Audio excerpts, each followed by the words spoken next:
Sejam bem-vindos ao Estrago da Nação. Esta vai ser a segunda temporada, depois de um interregno de algum tempo, mas vamos ter os dois comparsas do costume, o Luís Gomes e o Tiago Franco, que se vão aqui, espero eu, que digladiar, embora acho que os temas que nós temos aqui em mãos, talvez pelo menos um deles, pode haver aqui alguma concordância, não tanto no segundo e talvez também não tanto no terceiro. Os temas são, o primeiro, as tarifas do Trump, depois de ter sido anunciado uma subida muito grande das tarifas para todos os países. Houve um certo recuo, ou pelo menos uma suspensão durante 90 dias, exceto para a China, e a guerra comercial está ao rubro. Os mercados estão bastante incertos. E há muita gente também a ganhar dinheiro. Vamos falar um bocadinho sobre isso. O segundo tema tem a ver com a proposta para a colocação de um teto para as rendas da habitação, que é basicamente da esquerda, embora o Bloco de Esquerda é que tenha estado com mais vontade de aplicar esses tetos às rendas. E depois o terceiro tema, vamos falar um bocado das eleições de maio e dos debates que já se realizaram, e tanto o Tiago como o Luís vão dizer da sua justiça sobre quem é que se está a portar melhor, quem é que se está a portar pior. Vamos então avançar para isso. Luís e Tiago, sejam bem-vindos aqui a esta nova temporada, este remake. E quem é que quer começar as hostilidades sobre o Trump? Talvez tu, Luís, porque podes fazer aqui uma introdução sobre esta temática. Porque é que achas que o Trump veio assim com esta força toda criar uma guerra comercial como já há muito tempo não se via? Ora bem, eu acho que isto nós podemos estar a assistir ao fim do Império. E acho que o Trump é o idiota de serviço que vai servir para fazer o barco afundar e depois ser o passa-culpas, o que leva com todas as culpas. O que está a acontecer aos Estados Unidos vem já de trás. No final da Segunda Grande Guerra, os Estados Unidos eram responsáveis por 50% da produção mundial, ou seja, tudo que fosse produção, sapatos, camisolas, tudo que fosse produção industrial, 50% era feito nos Estados Unidos. O outro aspecto que importa salientar é que eles não era por terem os salários mais altos do mundo, na altura tinham os salários mais altos a grande distância dos outros. Os norte-americanos ganhavam muito mais do que os outros e não era isso que os impedia de ser competitivos. Aliás, para fazermos uma comparação e tornarmos a coisa clara, se tivermos um africano só com a sua força de trabalho, vamos supor que ganha 5 unidades monetárias e produz 1 quilo de trigo, ou o que seja, e se tivermos um chinês com um trator de 500 cavalos, mesmo que ele ganhe 20 vezes mais o africano, os 500 cavalos vão-lhe permitir fazer uma diferença tão grande, e é por isso que eu sei que muitas vezes o Tiago comete esse erro. É por isso que um engenheiro na Suécia ou na Alemanha, apesar das mesmas qualificações, vai receber muito mais dinheiro porque há muito mais capital acumulado. Aliás, também outro exemplo que se pode usar é quando estamos com 2 pessoas numa ilha deserta, temos um analfabeto e um engenheiro, a produtividade deles é praticamente semelhante. Quando temos muito capital, num lado, é óbvio que a produtividade da pessoa é muito mais elevada. Em Portugal, porque é que está a acontecer esta desgraça? Porque não há um ataque aos lucros, há retenção de lucros, e como é óbvio, sem lucros, sem poupança, não é possível aumentar a estrutura de capital da sociedade e leva a um empobrecimento. O que é que aconteceu desde 1971, quando o dólar acabou de ser a reserva do mundo? Portanto, continua a ser reserva moeda, mas deixou de estar indexado ao metal precioso, ao ouro. os americanos decidiram enverdar por um Estado enorme, altamente regulado, com impressão massiva de dinheiro, em que o Banco Central conseguia manipular os juros a belo prazer e metê-los abaixo do preço de mercado. Quando se começa a interferir com o mercado e fazer tetos, nunca dá bom resultado. Isto também para tornar as coisas relativamente fáceis para qualquer pessoa compreender. O tal homem que está numa ilha deserta, se, por exemplo, está a comer, vamos imaginar, ameixas, e tem um consumo diário, vamos supor, de 10, se ele quiser, se ele detecta que pode fazer um bem de capital, portanto, um bem de capital é algo que não satisfaz uma necessidade humana direta, mas consegue aumentar brutalmente a produtividade, ele vai ter que ter 10 ou 15 ou 20 cerejas guardadas para poder estar a trabalhar nesse bem de capital, ou numa vara, ou num instrumento que lhe permita aumentar brutalmente a produtividade. Mas sem poupança prévia, ele não vai conseguir fazer absolutamente nada, porque enquanto está a trabalhar, tem que ter alguma coisa que o permita sustentar-se durante esse período que está dedicado a bens de capital. Isso acontece em sociedades modernas, por exemplo, quando alguém está a fazer um desenvolvimento de um fármaco novo, não está a entregar nenhum bem de consumo à sociedade e até chegar esse bem de consumo à sociedade demoram anos e anos e esse indivíduo é sustentado porque há poupança prévia em sociedades altamente complexas. Ora bem, nós nas sociedades modernas essa poupança é determinada pela taxa de juros do mercado. E se esse tal balde estiver cheio, há muita poupança, a pessoa pode fazer bens de capital, pode alongar brutalmente as etapas até se chegar ao bem de consumo, significa que a sociedade é indicada que há muitas maçãs nesse balde e as pessoas podem estar muito tempo a fazerem projetos que vão demorar muito tempo até chegar ao consumidor. Chama-se isso capitalizar a estrutura produtiva. Quanto maior a capitalização da estrutura produtiva, maior é um país rico. Consegue produzir muito mais coisas, mesmo com os tais salários altos, que é outra ideia que a gente tem na cabeça, é que os chineses têm salários baixos. Neste momento, vocês estão muito enganados, os chineses em muitas cidades têm salários bem mais altos do que no Ocidente. Aliás, é interessante ver uma entrevista até do CEO da Apple a dizer que neste momento, para um trabalho tão qualificado para fazer telemóveis, não há nos Estados Unidos que querem engenheiros, nem eles têm salários, os salários são muito mais elevados na China para determinado tipo de engenheiro. Portanto, isso é um mito. Claro. Luís, mas... Deixa-me só terminar mais um minuto.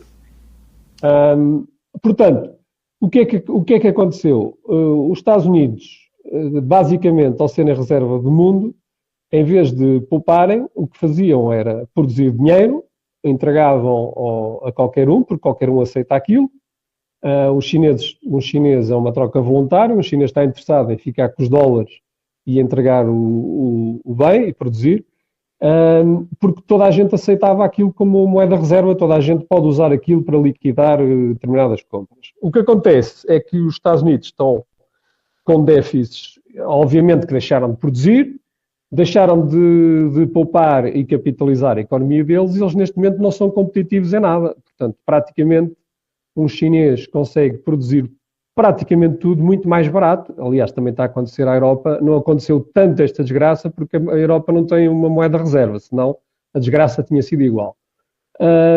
E eles basicamente estão a fazer déficits enormes, só para termos uma ideia. O déficit comercial com o Biden ultrapassa já 1,2 bilhões. No tempo do Trump, no primeiro mandato, andava em 500 mil milhões de dólares, 600 mil milhões de dólares. Eles agora têm um déficit comercial de mais de 1 bilhão de dólares, que são 12 zeros, de déficit comercial. E, portanto, eles têm um problema gravíssimo, que basicamente o que eles estão a fazer é viver do dólar. E para viver do dólar, os outros países têm que se sentir ameaçados ou com medo de não o deixar de usar. Um dos aspectos que ninguém fala é que, por exemplo, o tema da Ucrânia está a ser altamente negativo para os Estados Unidos porque aquilo foi uma derrota. E uma derrota significa que muitos países deixaram de ter medo dos Estados Unidos e, portanto, muita gente começa a abandonar o dólar A China começa a usar sistemas alternativos de pagamentos, os próprios BRICS começam a usar outro tipo de pagamentos e, portanto, eles estão metidos ali num sarilho. Este desespero, estas tarifas, é a ilusão de que, pondo um produto altamente caro aos americanos, eles passariam a comprar produção nacional. O que acontece é que ninguém vai, neste momento, investir nos Estados Unidos porque eles não têm produtividade suficiente, não têm capital suficiente para terem produtos baratos que tinham. E, portanto, isto para mim é uma situação de desespero e o indivíduo não percebe nada do que está a acontecer. O problema está no Banco Central, o problema está num Estado grande que tem impostos altíssimos e que não permite que as populações poupem, altamente confiscatório, aliás, como também na Europa, mas eu já disse que o problema é muito mais grave nos Estados Unidos, que funcionam em moeda reserva, portanto, habituaram-se a simplesmente imprimir dinheiro e esse dinheiro era escoado para fora, eles nem sequer sofriam com a inflação deles, portanto, exportavam todos os dólares para fora, mas agora, com isto, os dólares ficam lá todos dentro e ninguém vai querer dólares porque ninguém exporta para lá. Só para termos uma ideia. Luís, mas diz-me uma coisa, então achas que o Trump está numa posição de desespero ou ele está a fazer aquilo que... Ele está numa situação de desespero. Está bem, mas a questão é esta, se ele não fizesse, achas que outro presidente não faria o que ele está neste momento a fazer, que é uma tentativa de encarecer os produtos importados para tentar estimular a economia interna dos Estados Unidos? Mas eu não sei onde é que vai estimular. Então, pois, eu sei, tu explicaste bem, eu sei. Uma pessoa que está já a produzir bicicletas e que faz depois a montagem dessa bicicleta. Por exemplo, eu conheço uma marca americana que bicicletas elétricas altamente cara. Todas as componentes dessa bicicleta são importadas da China. Vamos supor que isso custa $1.000, estamos a atirar. Neste momento passam para 2.000, peço desculpa. Portanto, esse indivíduo está falido neste momento. Se essas tarifas forem aplicadas, o indivíduo está falido. Não, e depois não tem capacidade, né, em tempo útil de passar a produzir as peças que estão a ser produzidas na China, não é? Isso demoraria anos, não é? Um processo que demora anos. Exatamente. A capitalização de uma economia implica poupança, implica restrição de consumo, implica poupança brutal, implica investimentos, coisas de longo prazo. É um processo lento isso. Então vamos passar, Luís, então para o Tiago. Tiago, e qual é a tua visão disto? É assim tão técnica e tão económica como o Luís? Claro que não, porque eu não sou economista. Espera lá, antes de mais, é um prazer estar aqui de novo nesta segunda temporada e obrigado a todos os que nos vão ouvindo com estas interrupções. Sabes que a minha explicação não pode ser tão técnica porque eu não sou economista como o Luís, portanto há aqui uma série de coisas que me falham, mas ainda assim eu queria começar por dizer isto. Eu imaginei que para falar das tarifas do Trump o Luís de alguma maneira metesse nepaleses no Martim Moniz, mas não, o Luís veio cá chatear com engenheiros na Suécia e tal, não sei o quê, que ganham mais porque há mais capital acumulado e por aí fora. Eu gostava de dizer uma coisa ao Luís, que ele provavelmente também saberá. Não é só o capital acumulado que faz o salário ser mais alto, é também a distribuição ser mais justa. Ou seja, a diferença entre os diferentes patamares hierárquicos ser mais pequena. E essa é uma realidade. Em relação ao Trump em si, estes 2 meses, né, passaram 2 meses desde que ele chegou à Casa Branca, e eu tenho a sensação que estamos nisto há 2 anos. E eu, como grande fã do James Bond, isto parece-me um vilão escrito pelo Ian Fleming. Não poderia ser escrito de maneira melhor, porque esta coisa das tarifas, o homem começou, enquanto dizia que queria invadir a Groenlândia e ficar com aquilo e tal, e se calhar pensava anexar o Canadá, começava a dizer que tinha que meter mais tarifa para o México, mais tarifas para o Canadá, depois, passado uns dias, voltava atrás e eles diziam que já iam negociar. Depois tentou o mesmo para a Europa, para a China e de repente chegou com e agora acho que quer dar $10.000 a cada habitante da Groenlândia para... Exato. Como ele disse... Ou seja, surge sempre uma nova... Diariamente uma nova ideia. ele já avisou que vão ficar com aquilo de uma maneira ou de outra, a bem ou a mal. Portanto, eles podem escolher o que quiserem desde que sejam americanos. Mas o engraçado nesta história das tarifas é que saiu há pouco tempo aquela lista em que taxaram basicamente o mundo todo, incluindo uma zona que só tinha pinguins, não era? Isso acabou por ser uma espécie de mandota, mas eu concordo com o Luís numa coisa, eu não acho que o Trump faça ideia do que está a fazer. E não acho que aquele staff que esteja ali à volta dele também tenha a mínima noção do que está a fazer, não é? Lembremos daquele grupo de mensagens onde discutiam planos de guerra. Portanto, eu acho que o Trump reuniu-se ou juntou-se a uma série de gente incompetente, mas que são yes men, que dizem o que ele quer ouvir. O que eu estranho mesmo é que os democratas não se mexam, que as instituições americanas não se mexam e que não haja qualquer reação a este crédito que os americanos foram acumulando ao longo das décadas e que o Trump está a destruir em poucos meses. No entanto, a história das tarifas parece-me simplesmente a história do bully, ou seja, ele ameaça e como obviamente é um mercado gigante que os outros países necessitam, os outros países acabam por ser obrigados a negociar nos termos que o Trump quer. Fez isso com a Europa, ao fim de poucos dias retirou as tarifas e agora tem não sei quantos dias para chegar a um acordo, retirou as tarifas de praticamente toda a gente, à exceção da China, que é de facto a guerra comercial que eles querem fazer e que já vem desde os tempos anteriores ao Trump, não é? O Biden já tinha não sei quantas tarifas com a China, já tinha uma guerra comercial e, por exemplo, eu posso contar isto porque é um caso que me afeta diretamente, quer dizer, eu trabalho na indústria de software, curiosamente o meu empregador é chinês, e os Estados Unidos têm proibição de receber componentes com software chinês que vai entrar em vigor daqui a algum tempo. Isso significa que as produções têm que ser deslocadas, pessoas têm que ser despedidas, uma série de coisas têm que ser alteradas para ir de encontro àquilo que os Estados Unidos querem. Portanto, aquilo que o Trump faz na sequência do que o Biden já fazia, das guerras comerciais, ele pode não saber o que está a fazer, mas tem um impacto gigante no mundo das pessoas comuns que trabalham e que dependem do seu emprego para sobreviver. Eu não sei se será o fim do império, o que me parece é que acho estranho que uma administração americana esteja a dizer abertamente que está a gerar lucros para os milionários, né? Há um vídeo recente do Trump a dizer que uns quantos amigos ganharam dinheiro com este pequeno crash da bolsa seguido de uma subida em 2 ou 3 dias, que não sei quantas pessoas vão ficando sem trabalho um bocado por todo o mundo e que não haja ninguém decente na oposição americana, se é que se pode chamar isso, que se mexa ou que comece a tentar abrir um bocado os olhos da população, porque eu não acredito que aqueles milhões que votaram no Trump, né? Há milhões de pessoas que votaram no Trump, que não estejam neste momento a pensar um bocado, ou alguns deles não estejam a pensar um bocado, o que é que nós fizemos. Luís, um minuto antes de passarmos para o segundo tema, só para o último acrescento, e depois dou também uma ao Tiago para ele responder. Força. Quero deixar 2 notas ao Tiago. Para se ser rico, só há uma solução. É sacrifício, trabalho e poupança. Okay? Isso da redistribuição é uma coisa só de marketing. Isso não é verdade. Deixa-me terminar. Não é verdade. Quando tiveres, eu não te interrompi. Herança também dá para ser rico. Não te interrompi. Não há única forma. É poupança, sacrifício e trabalho. Não há mais nenhum. Não é verdade, Luís. O Trump nasceu rico, não poupou nada.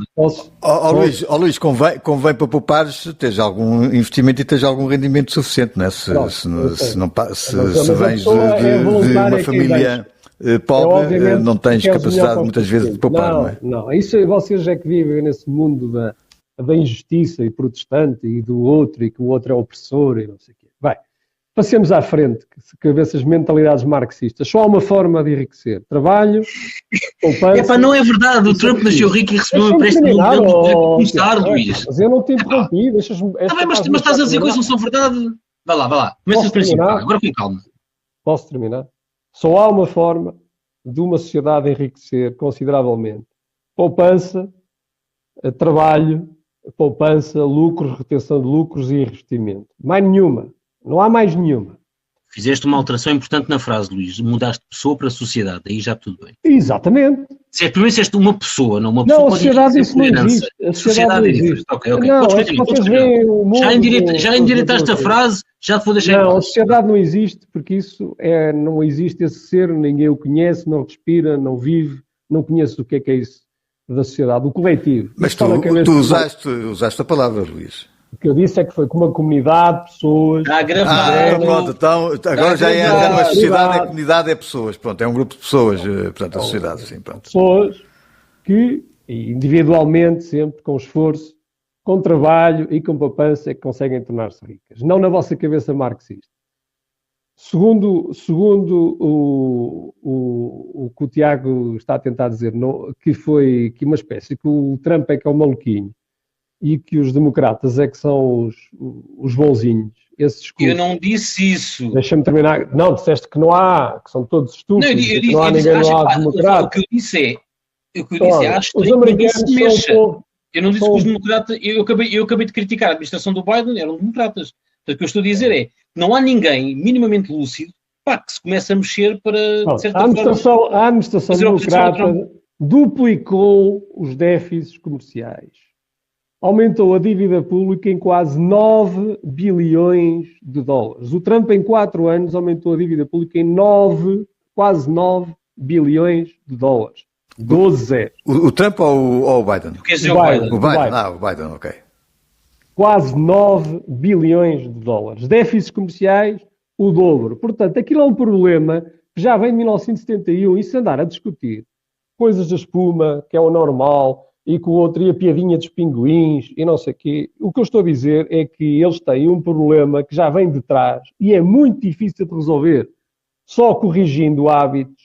E o principal problema que eles têm é um governo enorme que impede a poupança e tem um Banco Central que tem destruído e manipulado a taxas de juros sempre para zero para permitir especulação e enriquecimento das classes mais favorecidas, nomeadamente como aconteceu no Covid, que foi a maior redistribuição da riqueza. Quando tu manipulas os juros para baixo, beneficias determinadas camadas da sociedade, normalmente aqueles que têm ações. Então espera aí, posso fazer uma pergunta ao Luís? Portanto, deixa-me só terminar e termino já do minuto do tema das tarifas. A situação deles não é um problema de há 2 dias, nem de há 4 anos, nem há 10 anos. Para haver comércio, por exemplo, um agricultor que quer produzir alguma coisa, se ele não entregar nada ao mercado, que é outro erro dos keynesianos, só há procura se há oferta. Se ele não tiver nada para entregar ao mercado, não tiver milho, não tiver nada para entregar ao mercado, não há procura. Portanto, se os Estados Unidos hoje praticamente não produzem nada e a única coisa que eles produzem são dólares, estão com um problema gravíssimo. E não é por porem tarifa... Na cabeça deles, eles acham que é por porem os outros mais caros que, de repente, a nível nacional, vão aparecer as fábricas por milagre para produzir o que eles... Mas e concordamos, eu concordo contigo nisso. Deixa-me só 2 coisas, 2 notas rápidas, Pedro. A primeira é, tu disseste aí que eles têm uma administração muito grande. Tem quase 50% do PIB. Então... Estou a falar de impostos estaduais e... Ok. Eu pensava que estavas a falar das pessoas. Estou a falar do peso todo. Ou seja, concordas com os cortes que o Musk está a fazer? Óbvio, não, mas não são meramente, são irrígidos. É que já agora há aqui uma coisa interessante. Não, concordo com o Matt, porque, por exemplo, na Argentina, que tu tanto vilipendiavas, a pobreza está a cair. Luís, é que os cortes do Musk... Eu sei que é duro. Os cortes do Musk são feitos, por exemplo, em institutos que o estavam a investigar. Portanto, também há aqui alguma moralidade nisto. Mas já agora outra coisa. Eu acho que isso não tem significado nenhum. Cortes a sério foram feitos pelo Milley. A administração Trump, até ao momento de hoje, não os vejo a fazer cortes. Cortes a sério era se iam fechar metade das bases militares espalhadas pelo mundo, se iam começar a fechar uma data de ministérios ou de agências federais. Para fecharem bases militares, tinham que virar as costas ao lobby das armas e isso era difícil. Ok, vamos passar já rapidamente para o segundo tema desta nova temporada do Estado da Nação. que, como anunciei, é sobre as rendas, ou melhor, sobre os tetos às rendas, proposta pela esquerda e sobretudo pelo Bloco de Esquerda. Qual dos dois é que quer começar a falar? Se calhar vai ser o Tiago, porque foi ele que propôs o tema, não foi, Tiago? Não, foi o Luís que propôs o tema. Foi o Luís que propôs o tema, mas eu posso dar aqui uma ajudinha ao Luís. Pronto. Em relação a isso... Tu és a favor, já agora vais dizer que és a favor. Epá, eu sou a favor do teto das rendas e mais. Sou a favor do teto das rendas, sou a favor da proibição de venda a estrangeiros como fizeram na Austrália, sou a favor da proibição de a mesma pessoa ter vários apartamentos. Portanto, portanto, não poderias comprar um apartamento na Suécia? Só podias alugar? Não poderia e não posso. Eu não posso comprar 3 apartamentos na Suécia. Mas podes comprar um? Posso comprar um para viver, não posso comprar 3 porque eu não vivo em 3 ao mesmo tempo. Portanto, na Suécia isso é uma coisa... Portanto, não podes ter uma casa, não podes ter uma casa de férias, então? Um estrangeiro não pode ter uma casa de férias? Num prédio, não. Sim. Ou seja, é engraçado porque nós temos esta discussão há vários anos que é, os liberais durante muito tempo apresentavam a Suécia como exemplo a seguir. Entretanto, quando falavam na habitação, diziam-nos, mas na Suécia tu não podes comprar vários apartamentos e viver das rendas. Então a Suécia deixava de ser, passavam a usar a Estónia ou a Eslováquia, outra coisa qualquer. E no caso da habitação em Portugal, há aqui um problema que eu acho que é mais ou menos simples de perceber. Já discutimos durante anos a história de é preciso mais construção, é preciso deixar o mercado regular, quer dizer, oferta, procura e oferta, por aí fora. Entretanto, não há grande regulação no mercado, cada um faz mais ou menos o que quer. Vamos dizer que em Lisboa, ou na grande Lisboa, digamos Lisboa e cintura, há muita construção, os preços não baixam. Os preços não baixam. É extremamente difícil comprar uma casa em Lisboa. E não me venham cá dizer que uma pessoa, se não tem casa em Lisboa, tem que viver para os arrebaldos. E é dificílimo alugar, porque as rendas são muito altas. E chegamos a um ponto, e é neste aspecto que eu acho que a Mariana Mortágua tem sido a mais, digamos, feroz na discussão dessa proposta, embora não seja exclusivo do Bloco, que é, nós chegamos a um ponto em que 70%, 80% da população recebe menos do que 900 euros líquidos. E o aluguer de uma casa em Lisboa, um T1 ou um T2, custam 1.000 e tal, 2.000 euros. Portanto, temos que resolver a situação. Construir habitação social praticamente não existe, não é? O Estado tem cerca de 2% do parque habitacional, portanto não é solução. O Rui Rocha a Iniciativa Liberal está constantemente a falar que temos que retirar a burocracia nas licenças para a construção e por aí fora. Tudo bem, nada contra, mas isso demora anos, décadas, até ter um parque habitacional que chegue às pessoas. O que eu vejo é que por mais que se construa, continuamos a ter casas, já começa a ser banal, casas de 700, 800 até 1 milhão de euros em Lisboa. Portanto, é difícil. Eu fiz esta pesquisa. Eu fiz uma pesquisa em vários bairros de Lisboa e era banalíssimo. T2 a 700, 800, 900 mil euros. Isto é uma coisa banalíssima. Portanto, não é só pela construção que lá vamos, é preciso fazer alguma coisa. E, entretanto, quando me dizem, ok, mas não podemos pôr teto às rendas, porque senão os senhorios tiram as casas do mercado. Pois, mas se os senhores não puderem ter 3 casas, deixamos ter esse problema. Portanto, não é só, nós não podemos ver apenas a coisa como, cada um tem direito à propriedade privada, cada um tem direito a ter não sei quantos apartamentos e faz o que quiser. E, entretanto, temos pessoas, 80% da população, com menos do que 900 euros líquidos, não conseguem ter casa. Portanto, tem que se arranjar uma solução para agora. Não é para daqui em 2000. Já ouvi também, se não me engano, é o PS que está a falar em um parque habitacional maior em 2029 e tal. As pessoas estão a ir para a rua agora. Estão a aparecer barracas em Lisboa agora. Há tendas em Lisboa há anos. Portanto, tem que se arranjar uma solução agora. Os tetos nas rendas, se calhar não são a melhor solução do mundo para os senhorios, eu compreendo isso, mas é uma solução. É uma das. A outra é controlar as vendas a capital mais forte do que o português, não permitir que se use o bem da habitação, portanto uma casa, como bem de especulação e de rentabilidade, pelo menos até temos um parque habitacional em que cada português possa ter 3 ou 4 casas. como está agora, não pode continuar. Portanto, alguma coisa tem que ser feita.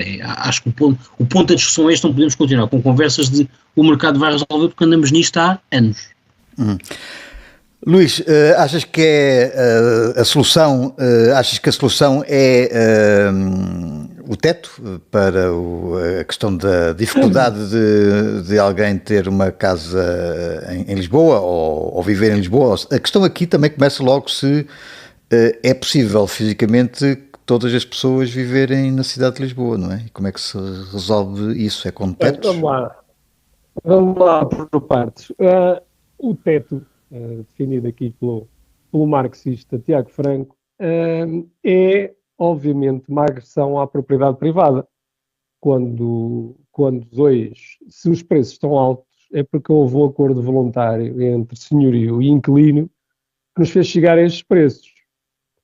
Não foi nenhuma pistola que foi posta às pessoas para que fizessem ou aceitassem um contrato de arrendamento àquele preço.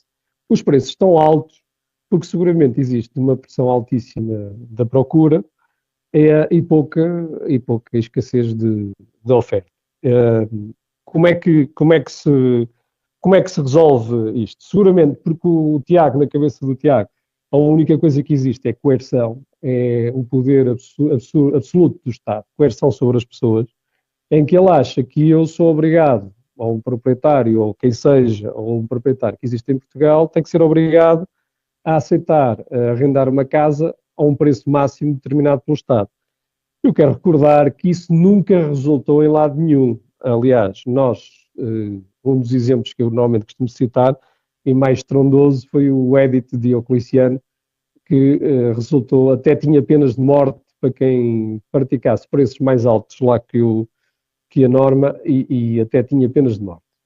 E em Portugal temos o caso muito recente do Parque Habitacional de Lisboa e Porto, que ficou todo a cair de podre pelo congelamento das rendas que vinha desde a Primeira República, que o Salazar manteve, e que depois com a inflação do 25 de Abril destruiu praticamente o nosso parque habitacional de Lisboa e Porto, e quem andasse nos anos 80 na Baixa do Porto ou na Baixa de Lisboa ficava horrorizado com aquilo que via. E, portanto, o Tiago e o Bloco de Esquerda e a extrema-esquerda querem regressar, pelos vistos, a essa situação. Hoje, felizmente, temos uma situação muito melhor. Em relação a fixar tetos, obviamente isso não vai resolver problema nenhum, porque os preços, o que são, é uma indicação que o mercado está a dar, que os agentes estão a dar, de que os preços estão muito altos, que há muita procura e que, portanto, que deve haver um lado construtor. Acontece que, neste momento, temos as autarquias a especular com os preços para receber mais IMI, temos o Estado português, que supostamente na Constituição, aliás, isso não é direito nenhum, mas tem lá direito à habitação, não existem direitos sobre bens económicos, isso é uma fantasia da Constituição, mas tem lá, e portanto pode começar logo a dar o exemplo que é abolir o IRS sobre os arrendamentos, sobre os rendimentos prediais, pode abolir também o IMT, pode abolir o IMI, pode abolir o IVA na construção à promoção. Portanto, esses temas, estranhamente, o Tiago e a Mariana Mortágua nunca citam esses casos. Nem citam a dificuldade no licenciamento, que demora anos, as taxas e taxinhas das autoridades camarárias. Pois há outro Luís, já agora achas que, por exemplo, uma solução intermédia poderia ser os senhorios assumirem que punham um teto se, por exemplo, o Estado os isentasse dos impostos? Não tens que achas que não pode ir pela via? Não, aí não é de fixar tetos, é uma negociação, ou seja, na verdade, nós quando estamos a falar em arrendamento, estamos a falar em três partes, não é no inquilino e no senhorio, é também o Estado, não é? O Estado... sim, porque é aquele intermediário que aparece... Exatamente. E a questão aqui era se se em vez de um teto fosse uma situação negociada a 3, sendo que o terceiro é o Estado ou a autarquia. O que é que o Estado produz aqui na equação? Não, produz no sentido de que faz aumentar o preço, né? São, se não me engano, 27%, 27% na renda da casa vai para o Estado, não é?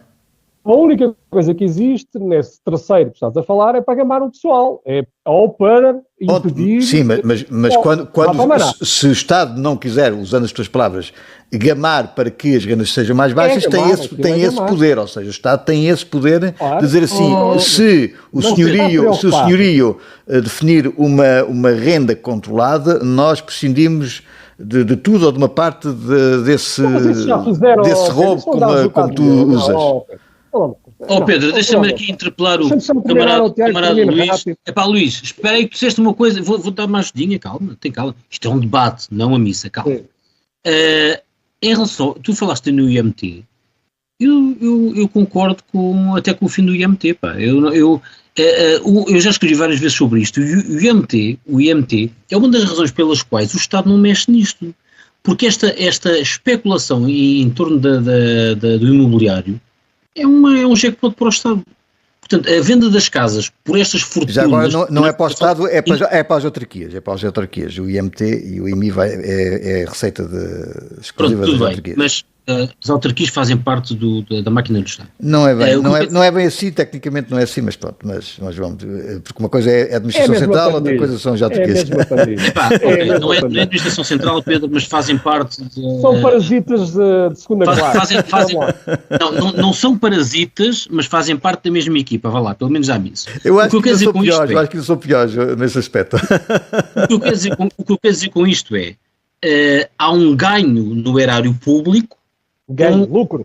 Com o IMT. Portanto, é uma das razões pelas quais o Estado pouco faz para controlar a especulação, porque também ganha muito com isto. Portanto, eu neste aspecto estou de acordo com o Luís. Eu quando falei em várias medidas para controlar o problema na habitação, não falei em impostos, mas eu não tenho nada contra isso, Luís. Ok? Podes continuar o teu discurso, eu já falo. Não deixaste acabar. Outra coisa que ninguém comenta, Pedro Almeida Vieira, este é para ti, que ninguém comenta, era se puséssemos isso numa moeda séria.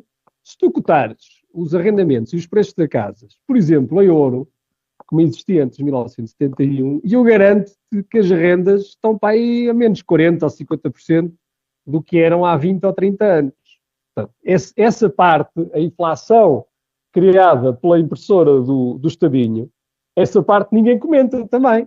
Portanto, até porque isso nem sequer, as rendas de casa nem sequer entram na inflação. O gajo pagava a renda com uma pulseira. Era. Olha, antigamente a humanidade viveu milénios com a humanidade viveu milénios com o padrão ouro. Mas, Tiago, eu acho piada tu rires-te, mas a humanidade viveu milénios com o padrão ouro. Eu gosto que tu te rias da tua ignorância. Mas ok, seguimos. Vamos lá. Luís, estou só a brincar, relaxa.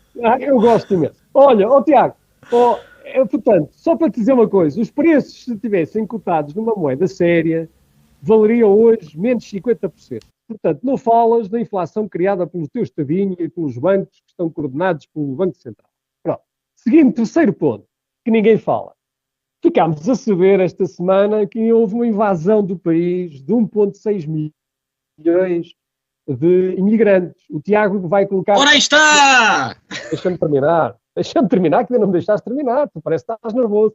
Portanto, entraram 1,6 milhões desta invasão agora de coqueluche do terceiro mundo. Não, mas entraram desde quando? Eu acho que foi rápido, foi em 2, 3 anos. Desde ontem. Antes de ontem. Deixa-me terminar. Vocês estão nervosos. Vamos lá, meu. Essa gente vai ter que ir habitar em qualquer sítio, não é? Essa gente não provoca nenhuma pressão nos preços da habitação, segundo vocês, não é? Não, isso, Luís, também, isso não é verdade, na minha parte. Não provoca nenhuma, tu não tens que alojar pessoas. Claro que sim, aliás, o grande problema... Não, mas o grande problema em Lisboa, sobretudo em Lisboa e até no Porto, não é só a questão da imigração, é também o facto de começares a ter cada vez mais estrangeiros endinheirados que compraram apartamentos em Lisboa. representam menos 5% do mercado imobiliário. Isso é mentira.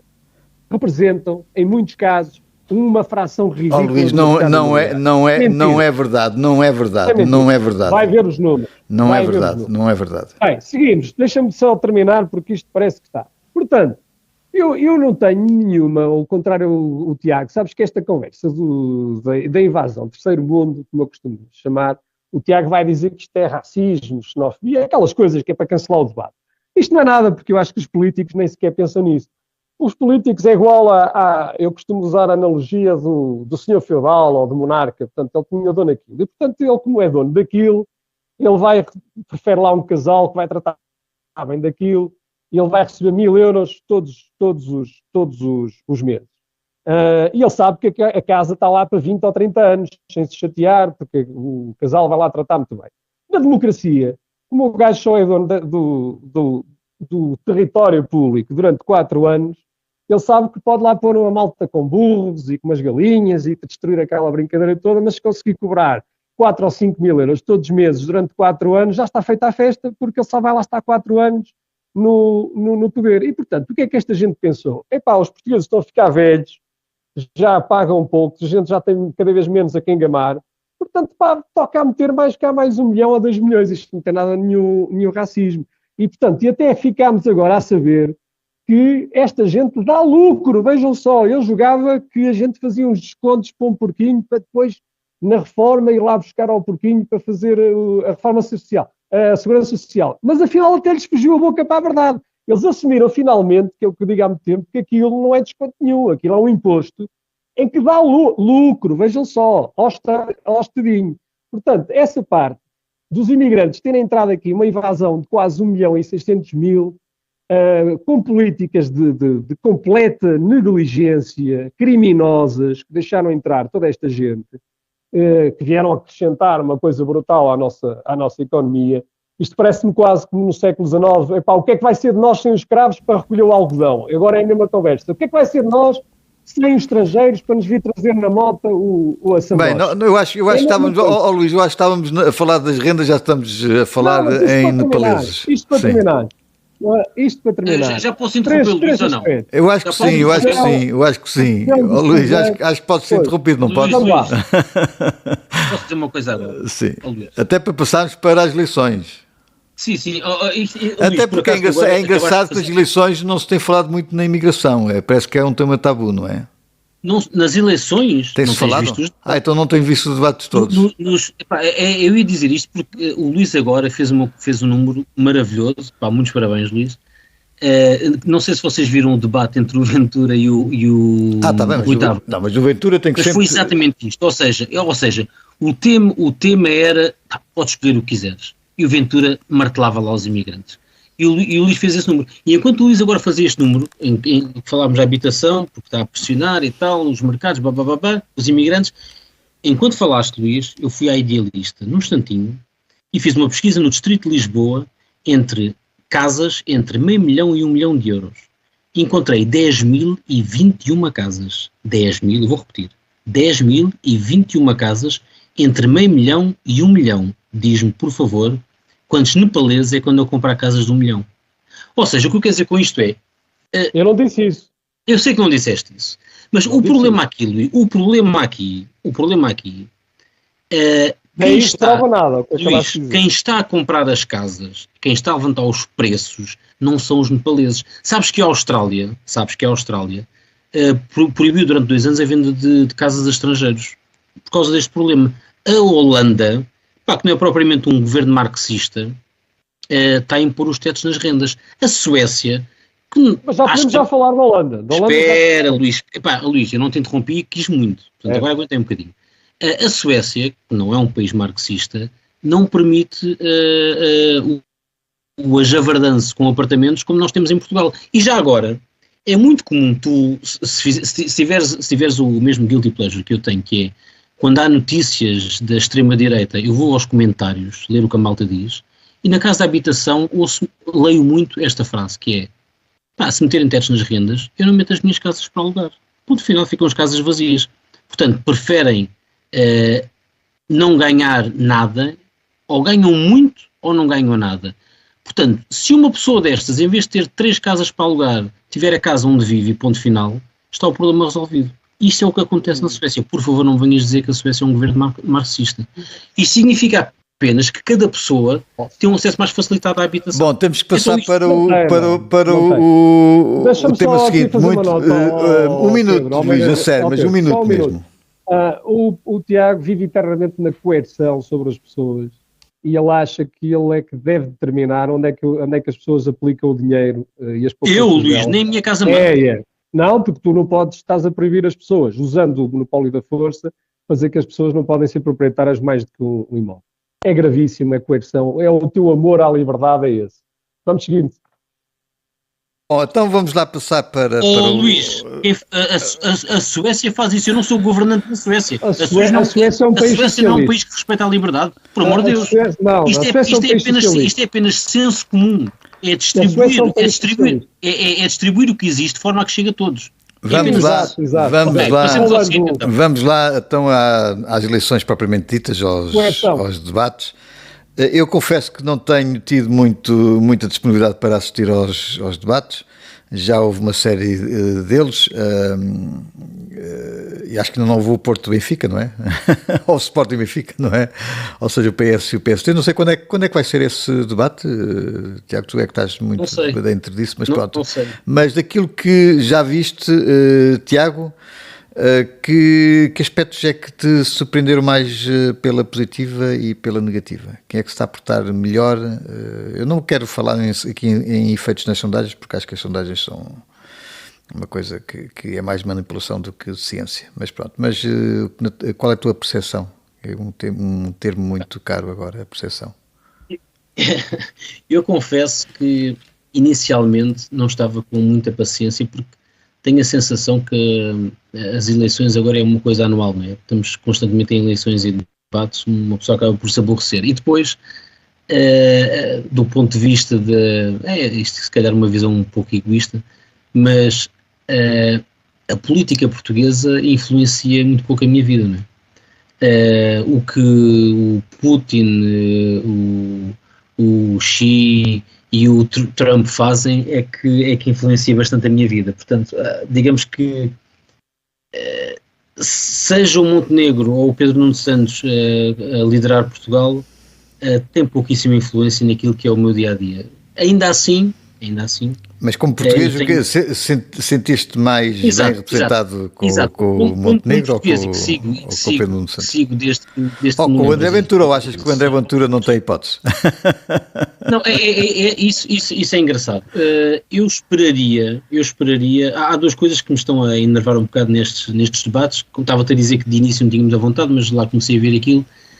A primeira há muitos analistas que dizem que não dá votos discutir a situação da empresa familiar do Luís Montenegro, porque já se viu em eleições anteriores que não vale a pena estar a bater nisso, porque a população não quer saber e os eleitores não querem saber disso. No entanto, é exatamente essa situação que nos traz aqui. Portanto, a situação do Luís Montenegro, ele escolheu, tendo em conta aquilo que era a sua situação profissional, arrastar a decisão. Pedro, se faz favor, desliguei o microfone. O Luís Montenegro escolheu fazer a validação da sua situação profissional através do voto. Portanto, isso provocou a queda do governo e foi uma escolha dele, que o PSD abraçou. Portanto, isso tem que ser discutido, goste ou não se goste. E essa coisa de tentarmos fingir que não existiu é algo que eu não entendo. Por outro lado, eu imaginava, por exemplo, no caso da Iniciativa Liberal, que vinham para estas eleições, eu diria que da direita era um partido que estava em maior crescimento nas sondagens, saíram limpinhos desta queda do PSD, o Chega estava cheio de casos, o PSD estava embrulhado na Spinum Viva, e os liberais, o CDS não existe, não é? É um partido morto, que está ali a troco de uma sigla, portanto, os liberais estavam, eu diria, a carregar os louros da direita. E, para minha surpresa, entram nestes debates com uma estratégia totalmente errada, com o Rocha a meter os pés pelas mãos, foi absolutamente atropelado pelo Pedro Nuno Santos, que aparece nos debates já com uma certa pose de estadista, ele foi absolutamente atropelado, até deu pena, e até no debate com o Paulo Raimundo, o Rocha não se conseguiu safar, quer dizer, andou ali a repetir cassetes de Cuba e da Venezuela e do Putin, e não conseguiu sequer explicar o mínimo dos mínimos daquilo que seria para ele uma ideia de liberalismo. Portanto, foi absolutamente deprimente. Depois destes primeiros debates, curiosamente, o PS está a subir um bocadinho nas sondagens, porque o Pedro Nuno Santos tem estado bem, está mais calmo, mais ponderado e com mais paciência, eu diria, mas desta vez não parece que seja tanto a fingir. O Rocha está uma desgraça absoluta. A Mariana Mortágua, na minha opinião, que é uma boa debatente, está a insistir em alguns temas que não fazem muito sentido nesta altura do campeonato, com o mundo como está, por exemplo, as alterações climáticas. O Paulo Raimundo, que não tem um dom da oratória, parece muito melhor preparado, portanto, vem com os temas estudados, está melhor. E deu uma boa réplica ao Rui Rocha, muito boa réplica. Portanto, eu acho que está a contribuir de certa forma para a subida do PCP. O Rui, agora não lembro o nome dele do livro. O Rui Tavares. O Rui Tavares, desculpa. O Rui Tavares também é um bom debatente e tem estado, também tem estado bem. O Ventura está-me a surpreender, porque está a voltar ao Ventura de 2022, está a voltar ao rapaz que debate com o palito na boca, que interrompe a toda a hora e que grita imigrantes em cada frase. Até, eu acho que até no debate com o PAN, para falar de animais, falou de cavalos e ciganos. Portanto, o Ventura está um bocado perdido a tentar disparar para todo o lado na imigração para evitar falar já não pode falar da corrupção, né? Porque tem tantos casos no Chega. Portanto, de certa forma, o Ventura acho que perdeu um bocado o pé. Eu diria que neste momento o Paulo Raimundo e o Pedro Nuno Santos parecem ser os mais equilibrados, e o Luís Montenegro, dentro daquele registro, que também é um bom debatente, também não tem estado mal, e despacha a conversa da empresa nos primeiros 2 minutos de debate e de certa forma não fica muito chamuscado com isso. Mas eu continuo a achar que as sondagens não nos estão a dar, digamos, o resultado final. Eu acho que... Tiago, mas acreditas ainda nas sondagens? Acredito. Acreditas? Acredito. E no Pai Natal também? E no Pai Natal também? Não acredito. No Pai Natal não acredito muito. Não, mas a minha questão é, achas que... As sondagens não falham todas. Quer dizer, porque também o nosso sistema eleitoral também não é muito surpreendente. A minha questão aqui é qual é a sondagem, quanto é que dá os votos da última sondagem do PCP? De uma que tenha aparecido aí? Se não me engano, para ir nos 3 e tal, 4%. Pronto, 3,5%, pronto, 3,5%, 4%. Qual é a margem de erro? Eu não me lembro. Pronto, para aí uns 3 e tal por cento. Portanto, achas que umas sondagens para partidos pequenos têm algum significado quando, para além do mais, uma coisa é ter 3% a nível nacional, outra coisa é ter 3% ou 4% em Lisboa e no Porto, certo? Portanto... Certo. Mas a minha questão, agora é uma crítica que eu faço e tenho estado até a analisar com mais detalhe a questão das sondagens e a forma manipuladora com que elas são usadas mesmo em termos de campanha eleitoral, é porque grande parte dos comentários e grande parte até dos debates são feitos sempre com base naquilo que as sondagens dizem ou vão dizer, e quando na verdade são palpites. Basicamente são palpites. Eu posso te dar, sem fazer qualquer sondagem, posso-te dar com alguma margem de erro qual vai ser a porcentagem da esmagadora maioria dos partidos. E não preciso fazer isso com sondagens. Não há muito tempo, nos tempos em que o Bugalho ainda era comentador, andámos semanas a discutir empates técnicos. E depois acabou em maioria. Sim. Portanto, claro que as sondagens têm. Não, agora... ou o Medina ia ganhar com Mas vocês com, acreditam que as sondagens com maioria tinham absoluta em Lisboa, não é? A Não, votação mas foi séria, a votação de... Vocês acreditam que aquilo foi o resultado real da maioria absoluta ao PS?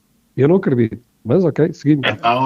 Luís. Eu também não acredito Quer que dizer, haja, se não- eu não acredito, se eu não eu não vou- acredito que se eu não haja, vou que haja manipulação acreditar no eleitoral, voto em mas urna- na questão das sondagens acho que há Claro que acredito. manipulação ida grossa em relação às sondagens, não é? E para além de, obviamente, erros Eu não técnicos, sei não se é? eu não sei se há manipulação na grossa, eu não sei qual é o impacto que os debates têm nas pessoas. O que eu estou a dizer é, quando entramos, eu analiso apenas aquilo que eu vejo. Quando entramos para esta campanha, né, estamos com os debates, estamos em campanha, eu achava que isto ia ser um passeio para a AD com os liberais, né, porque eles já assumiram essa aliança. Eu achava que ia ser um passeio. Neste momento, eu estou a ver a direita a fraquejar um bocado nos debates, estou a ver a esquerda a subir um bocado nos debates e, curiosamente ou não, depois as sondagens refletem um bocado isso. Eu não sei se isso é verdade ou não. A minha sensação é que se as pessoas estão a ouvir os debates e acreditam no que lhes está a ser dito, independentemente do que os comentadores ou analistas dizem, as pessoas têm cérebro para perceber o que lhes está a ser dito, e se acreditarem no que lhes está a ser dito, a direita está a sair, os debates não estão a ser positivos. Portanto, se a seguir vem uma sondagem em que a esquerda sobe um bocado, isto para mim faz algum sentido. Se é verdade ou não, não sei. Mas o que eu quero dizer é que neste momento eu não tenho tanta certeza que o Montenegro, mesmo com os liberais, portanto somando aos votos liberais, vai ter um passeio nesta eleição. Pronto, vamos ver o que é que vai acontecer daqui para a frente. Passeio não será propriamente... Mas até o momento acho que neste momento acho que não será um passeio. Sim. Luís, tens visto os debates ou tens estado um bocadinho afastado disso, mas qual é a tua percepção? Vamos falar antes em percepções, que acho que é o melhor neste caso. Percepção, estás a falar com alguém que nem da direita ou da esquerda é de chorar a rir. Basicamente... Mas já agora já decidiste o teu voto, porque nós sabemos que o Tiago não muda, não é? Mas pronto, mas tu és um homem de direita, vais votar na direita ou ainda... Não, eu não sou homem de direita. Não és? Centro esquerda? Nem sei o que é isso. Centro esquerda? Eu sou libertário, libertário, não sou nada disso. Eu não pretendo viver dos outros. Portanto, vais votar em branco. Não devo votar. Até o Libertário, Luís, mas já esteve mais longe do Partido Libertário se apresentar eleições. Eu espero por esse dia. Já esteve mais longe, eu acho que vamos lá ver. Vai haver novidades em breve, vai haver a novidade vai ser transmitida aqui com o gajo do ERC. Vai estar a debater com o gajo do ERC. O ERC. Não sei, não faço a mínima ideia. Olha, o que sei é o seguinte, não tenho acompanhado. Acho que isto cada vez é mais irrelevante, porque a questão séria que tem que se pôr é se nós vamos continuar ou não na União Europeia. Porque hoje a legislação toda que temos para o país é toda decidida em Bruxelas e, portanto, o nosso Parlamento pouca ou nenhuma relevância tem. Em algumas coisas ainda vai ter relevância, que ainda vai fazendo tais leis do arrendamento, pequenas coisas ainda têm alguma relevância. Mas e vai distribuindo também o dinheiro pelas clientelas, não é, Luís? O interesse de toda esta gente, e o Tiago, quando fala nos liberais, os liberais, se a gente olhar para o programa deles, e se eu por acaso tive o cuidado de olhar, é subsídios, escola subvencionada, intervencionismo, discurso globalista a favor da guerra na Ucrânia, não se declaram unilateralmente contra o envio de militares portugueses para guerras que não nos dizem respeito, utilizam aquela coisa do Tiago de baixar impostos que é nós roubamos menos. Portanto, basicamente todos têm o mesmo programa, que é viver, irem para lá parasitar os outros, seguramente. Eu não sei se houve aquela pergunta clássica, e com isto termino, que é a pergunta que mais me diverte quando estou a ver debates, e desta vez não vi nenhum debate, não sei se houve essa pergunta, que é aquela pergunta clássica, então que medidas é que vai tomar para ajudar os portugueses? Portanto, Os gajos que estão a gamar os portugueses são os gajos que supostamente vão ajudar os portugueses. Eu, se calhar, responderia, pá, para começar, vamos parar de roubá-los. Portanto, deve ser a primeira coisa que a gente pode fazer para os ajudar. Portanto, eu, nestas eleições, não te sei dizer, Pedro, acho que é tudo um circo. E a democracia, neste momento, Luís, eu estou ansioso pelo dia em que tu vais aparecer como cabeça de lista dos libertários e vais ter um programa. Não vamos meter este meu tema aqui. Vais ter um programa, Luís, o slogan da tua campanha vai ser algo do género: acabou-se o roubo. Percebes? E vais explicar a toda a gente: não há mais impostos, e a malta, então como é que é com não sei o quê, pensão, forma, não sei o quê, SNS, para Medicare, essas coisas todas. Olha, mas diga uma coisa, Luís, mas explica o programa com o talento que os liberais nunca tiveram ao longo destes anos para explicar que liberalismo é que queriam. Okay? Tu aqui, vamos lá ver, aqui estamos a discutir as eleições, não estamos a discutir o meu caso pessoal. Portanto, eu as eleições já respondi, acho que é cada vez menos relevante estas eleições. Aí concordo contigo. Infelizmente concordo, porque o nosso país está dentro da União Europeia, segue um conjunto de regras, recebe apoios europeus, tem que cumprir outras regras, portanto estamos dependentes de uma série de coisas e, como se vê, andamos sempre a reboque das grandes potências. Portanto, já agora queria-vos perguntar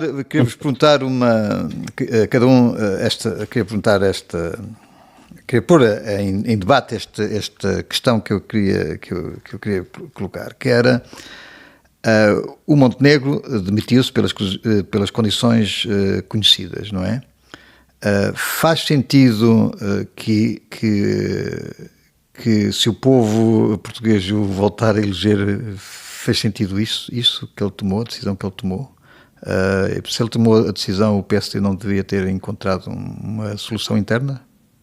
Se a situação era assim tão grave? A resposta a isso é muito simples, Pedro. A resposta a isso é muito simples. O Montenegro disse isto, que ia a eleições e que mesmo que fosse constituído arguido, seria candidato a primeiro-ministro. A partir daqui está explicado. Uma pessoa que é arguída em qualquer coisa não pode estar a candidatar-se a absolutamente nada. Nem a presidente do condomínio. Quanto mais a primeiro-ministro. Portanto, não. Mesmo que o povo vote e o Montenegro tenha maioria absoluta, não. Isto não limpa absolutamente nada. Porque um caso de justiça ou de polícia, do que quiser chamar, não se limpa nas urnas. Pronto, mas, sim, exatamente, mas a questão aqui é estas eleições fazem sentido se o Montenegro se candidatou, e porque é que isso não é muito falado nestas eleições? Porque parece que todos os partidos acabaram por concordar em não discutir muito a Spinum Viva. Pedro, porque já todos perceberam que atirar lama, há vários exemplos de políticos, quer dizer, dão sempre o exemplo do Isaltino, né, que é o melhor. Mas rouba, mas faz. É um bocado isso, quer dizer, há N exemplos de políticos que tinham até cadastro, e nem por isso deixaram de ser eleitos. Portanto, está mais ou menos provado que as pessoas não querem saber de problemas com a justiça quando toca a eleger. Portanto, já todos perceberam que isso não dá votos, discutir isso não dá votos. E é por isso que há um bocado esse pacto de não agressão. Mas eu explico porque é que isso acontece. Porque numa democracia há a ilusão de qualquer um pode chegar a viver à conta dos outros. Qualquer um pode lá chegar. E, portanto, a ambição de qualquer um é dizer, eu também se for para lá também ia fazer o mesmo. A viver à conta dos outros. Porque, se repararmos, o que o Montenegro faz, e praticamente toda a classe política está no mesmo barco neste aspecto. E eu acho que temos que nos começar a habituar que vão haver eleições agora com muita regularidade. É que o Tiago acha que o PS ou o Pedro Nuno Santos não terá estes telhados de vidro. Eu tenho a ideia de que qualquer elemento daquela classe política, não sei se é essa a opinião do Tiago. Eu não disse isso. Não estou a fazer. Eu não acho grande diferença entre PS e PSD. Eu acho que neste momento a classe política está lá toda a tratar da vidinha dela, e e é onde é possível ainda a qualquer português fazer dinheiro relevante, porque efetivamente trabalhar não será, porque eu costumo dizer, este tipo de capitalismo onde temos uma despesa pública absurda e um poder absurdo do Estado, vejamos o caso do Montenegro.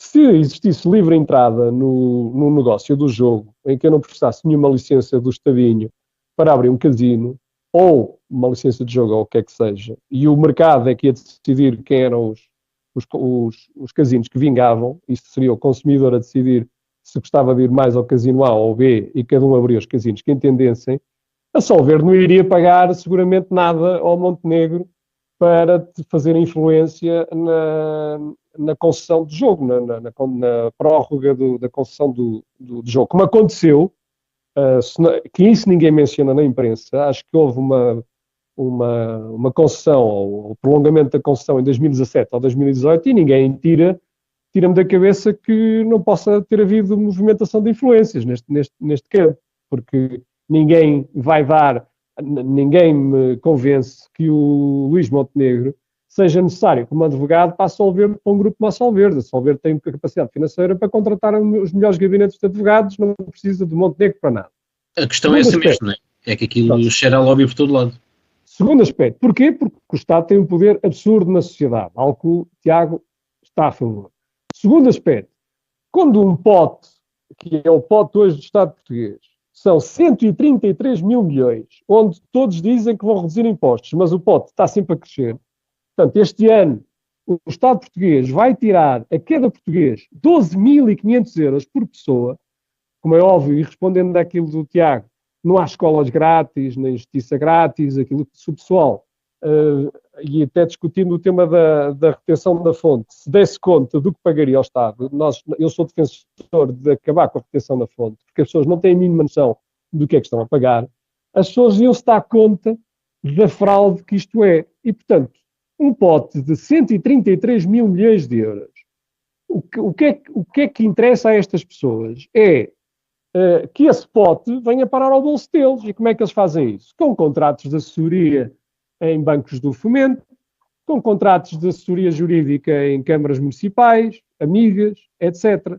E, portanto, se não existisse esta despesa pública entre aspas, como eu ouvi um jornalista a dizer, despejar dinheiro público no setor privado, como se aquilo fosse deles, não é? Eles tiraram alguém em primeiro lugar. Obviamente, isto é um pote que gera um interesse brutal. E, como é óbvio, este tipo de capitalismo é o que prospera numa sociedade destas, porque se algum empresário quiser fazer uma faturação de €500 mil ou €1 milhão de forma séria, vai ter que ter marketing, vai ter que ter trabalhadores, vai ter que ter atenção ao cliente, vai ter pessoas como o Tiago, programadores altamente caros, ter um CTO, um diretor de tecnologia, etc., para conseguir faturar alguma coisa, pelo menos na área dos serviços que eu minimamente conheço. Agora, reparem, este senhor conseguiu uma faturação de €500 mil com uma educadora infantil, um recém-licenciado e um estudante universitário, com uma margem absolutamente astronómica. E não há ninguém... E as pessoas já acham isso normal, não é? Não é normal. Pois não, eu sei, mas as pessoas acham isso normal, não é? Eu não estou a discutir que isto é ilegal.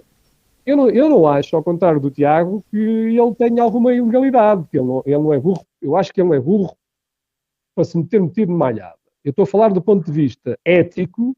Este tipo de capitalismo é o capitalismo que prospera numa sociedade onde o Estado tem um poder absoluto e onde assalta-nos em 12.500 euros por pessoa que existe neste país, como residente. 12.500 euros são 50 mil euros por família de 4 pessoas. Bom, Tiago e Luís, vamos agora só para as impressões finais. Tiago, só queria dizer uma coisa. 2 minutinhos, depois mais 2 minutos para o Luís. Muito rápido. Que é, o Luís diz sempre as coisas que ele acha que eu penso, que é sempre muito engraçado. O problema aqui com esta história do Montenegro é muito simples. O Sócrates demitiu-se por causa de um parágrafo. Epá, por acaso foi o Rui Tavares que disse isto, eu concordo. O Sócrates não, o António Costa. Epá, desculpa, o Sócrates. Desculpa, o Sócrates. Pá, pelo amor de Deus, não diga mal do engenheiro, pá. O Sócrates fala demais, nem sequer foi Epá, já me preparado. O Sócrates foi o Costa Eu só também. quero interromper, pá, nunca, por favor, não tirem do pedestal o engenheiro, porque eu gosto do engenheiro. O engenheiro, Exatamente. pá, está acima. Exato. Pronto, Epá, António eu Costa. também não gosto de tratar mal assim um camarada, mas de vez em quando tem que ser. Epá, pronto. O Sócrates foi o Costa da manhã. Eu queria dizer, o Costa demitiu-se por causa de um parágrafo. E disse o Rui Tavares, e bem, estabeleceu uma bitola. Epá, há investigação, há desconfiança, sim senhor, vamos embora, vamos averiguar isto. Há quem diga que foi para ir mais depressa para a União Europeia, mas não vamos agora discutir isso. A questão é, o homem estabeleceu uma bitola. A seguir veio o Montenegro, que durante o tempo do Sócrates passava o tempo a falar dos casos e dos casinhos e do PS e não sei o quê, constantemente com aquela postura de moralidade. O António Costa, Tiago, estás com obsessão com o Sócrates. Com o António Costa. É que eu era fã Não é o engenheiro. eu era fã do Sócrates. Mas vocês perceberam, pronto. No tempo em que o Montenegro estava na oposição, passava o tempo a cascar no Costa por todos os casinhos do PS, tem que se demitir este, tem que se demitir aquele, estava ali a fazer de Ventura mais moderado. Nem um ano esteve no governo e há esta caldeirada com a empresa familiar, com a educadora de infância, quer dizer, que toda a gente percebia que eram os contactos do Montenegro. Mas, Tiago, não tem nenhuma legalidade, há diferença. Eu não estou a dizer que é legalidade. Eu nunca falei em legalidade. O que eu estou a dizer é que, parece, na minha opinião, que o que rendia naquela empresa nos contactos do Montenegro não era propriamente não era propriamente o currículo. Mas isto para dizer o quê? A partir do momento em que se estabelece esta discussão sobre a incompatibilidade e de onde é que vinha o dinheiro e se recebia às vezes enquanto é Primeiro-Ministro, estabelece-se uma discussão, haverá certamente uma investigação por aí fora, e o que é que faz o Montenegro que passou anos a chatear o Costa, e agora não me engano o nome, o Costa por causa dos casinhos no PS? É fazer exatamente o contrário daquilo que ele próprio pedia enquanto líder da oposição, que agora há aqui uma desconfiança em relação a mim, e o que é que eu faço? Vou-me candidatar outra vez e os portugueses que façam de juízes nas urnas. Isto não faz sentido nenhum. Estás a perceber? Portanto, o que o Montenegro fez foi destruir o seu crédito acumulado enquanto líder da oposição. Para mim, o PSD devia ter arranjado um substituto e ir com outro líder a eleições. Se queriam ir a eleições e não substituir simplesmente o PM, então deviam ter escolhido outra pessoa. Luís, rapidamente. Não tens o microfone ligado, Luís. Eu acho que o Montenegro está a lutar pela sobrevivência.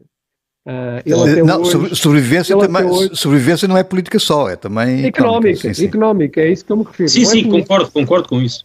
É sobrevivência económica, porque ele nunca fez nada na vida para além de tráfico de influências. Portanto, é deixarmos isto claro, começarmos a dizer às pessoas, porque eu às vezes tenho aqui estas quesílias com o Tiago Franco, mas é de camarada,gem, não é? Nós discutimos... Não, mas aí eu concordo. Luís, eu vou ser LinkedIn o currículo destes gajos todos. Não, aí concordo. Ele tem currículo e andou a trabalhar. Eu também trabalhei muitos anos por conta de outra e meti dinheiro e arrisquei dinheiro, perdi dinheiro. Aliás, Luís, se me permites, e Tiago também, quer dizer, nós estamos, página 1, a aguardar uma decisão do Tribunal Administrativo relativamente a um conjunto de contratos de consultoria jurídica do Banco Português de Fomento. Um deles é de 100 mil euros e o Banco Português de Fomento não apresentou provas absolutamente nenhumas, relatórios, etc., desse tipo de contratos, ou seja, o que é que foi executado, não é? Vamos lá ver o que é que o Tribunal Administrativo decidirá sobre o acesso a estes documentos, mas quando se fazem contratos de 100 mil euros para consultoria jurídica, neste caso um banco público, Pedro, convém que haja provas de que houve trabalho feito. Vamos lá ver se há trabalho feito ou não e que tipo de trabalho foi feito para justificar os 100 mil euros. E quem está a falar de 100 mil euros está muitas vezes a falar às vezes de contratos de milhões de euros em consultoria. Mas pronto, ele toda a vida viveu desse tráfico de influências. A partir do momento que ele deixa de ter influência política, uma empresa como a Solverde ou aquela empresa gasolineira de Braga ou quem seja, vai deixar de o contratar. porque ele torna-se mais um No caso, advogado. já agora, com uma no caso do Braga, que também é pouco falado, o caso do Braga é um tráfico de influências no sentido de se conseguir que alguém seja candidato do PSD a uma Câmara. Não é? Sim, Aí sim, é uma sim. situação que, para mim, é do ponto de vista ético extremamente grave. Porque é tu É tudo. pagares, haver alguém que pague para ser candidato. E termino. Na minha opinião, ele está a jogar a sobrevivência económica do resto da vida dele. Porque se ele perde estas eleições e não entrega o poder lá aos camaradas dele de partido, ele politicamente morre e morre economicamente, porque vai deixar de ter influência política. E ele está a lutar pela sobrevivência do bolso dele. É a minha opinião. Bom, caríssimos, ficamos já acho por aqui. Este foi o primeiro episódio desta segunda temporada. Vamos ver se conseguimos desta vez ter uma frequência melhorzinha do que a anterior, mas já fico muito satisfeito de nos termos aqui reencontrado. Tiago e Luís, nós vamos nos vendo por aí e falando para os nossos ouvintes. Provavelmente vamos ver se para a próxima semana ou dentro de 2 semanas vamos tentar aqui negociar uma periodicidade, mas o Estrago da Nação estará aqui seguramente antes das próximas eleições de maio. Então, um grande abraço para vocês. Abraço para todos.